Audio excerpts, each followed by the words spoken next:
Good morning, Mr. Nia and friends. My name is Mr. from Group 9, and my friend. My name is Mikael. My name is James. My name is Daryl. My name is David Silver. And we're gonna talk about electroreception. For the first part, we will explain about the main idea. So the passage explains about electroreceptions for the whole passage.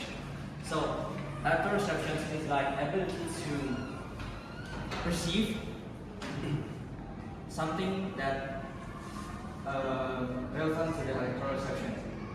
For example, fish use it for hunting, navigation, and communication. And the last one, text also explores about the types, benefits, limits, and more research about electroreception. For the next part, I will give it to my friend James. Okay, now I will give you guys 3 key things that we've learned from electroreceptions. Now, electroreceptions have 2 modes. Passive species act like electric microphones, while active species create their own fields and rate distortions. So, passive species use electroreceptions like microphones. They can communicate, but active species they have their own fields and they can detect electromagnetic fields in the area. And there is a convergent evolution. Different fish lineages invented electroreception separately, proving it offers huge survival benefits. As Matthew said before, that fish use it for hunting and many other things.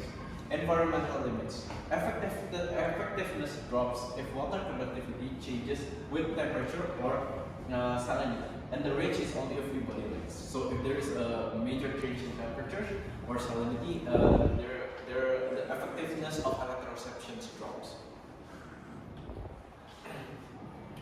And there's also some interesting facts. Electric eels can deliver dangerous shocks, but most electric fish produce just fields too weak to stun prey. So if you know that electric eels, if you touch them, it can deliver electric shocks. But some fish that is considered electrics too, they cannot shock you, even though there is it shocks you, but it doesn't really give too much of pressure to you. And the sensing range is surprisingly short, forcing fish to get very close before seeing objects electrically. So they really need to be in a very, very close range of distance. Now, how do we explain it simply? Main point. The fish either detects natural electric fields or create their own mini radar systems to map what's nearby by electroreceptions. Now, I will give the next pitch to my friend. Okay, so now we're going to talk about the connection between electroreception and its real life, counterpart things. So first of all, the engineers, they mimic electroreception to design autonomous underwater drones that can navigate silty harbors or disaster zones. So it's kind of like a way to see with electricity, and the engineers do that by applying the laws of physics and also electricity and magnetism in their machines. And also in terms of technology, studying this fish reminds us that alternative senses can inspire human technology where cameras and sonar fail. So it's kind of like we mimic things that are already in nature. So it's kind of like maybe the climbing shoes. Climbing shoes were inspired by geckos and spiders. They have natural traction. And that is why geckos and spiders, they can climb. And so, designers and engineers in the past saw this and they decided, let's take inspiration from nature. It's kind of like the same for electroreception too. Okay, so the next slide. And we also analyzed the experience of visiting a fish market. And we see that traditional fish markets are busy with fresh seafood on the display. And fish are oftentimes sold like the fresh ones, so it's like the ones that have been captured on the exact day when it is sold, but sometimes it's also taken for the day before, but the day before is already at max usually. And shoppers can ask questions too to the seller, like directly, so it's not like online shopping where you have to wait for maybe 1 to 2 weeks just for the seller to reply, and it will take so much time. And yeah, fish market gives convenience like no other.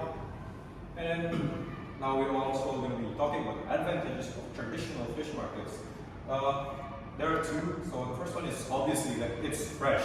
The things that are sold in the fish markets are, as I said before, are caught the day before or on the exact same day. And also, in terms of local economy, traditional fish markets, as its name, traditional, it supports the economy of the people, of most local fishermen and small businesses, or what we often call UMKM in Indonesia. And now the next part is going to be explained by my friend. Okay, so why I like the most and why about convergent evolution section. So the evolution and convergent section, it proved the electroreception is so valuable that unrelated fish like invented it multiple times that repeat patterns by spotlighting and how challenging multi-habitats are and how creative evolution gets under pressure. Yes. Okay, thank you, Darren. Now I'm going to explain about the message that we can take from our text about electroreception. So basically, vision and hearing is not the only way to see the world. We can search some types of hearing with electroreception. So this vision and hearing is not the only one.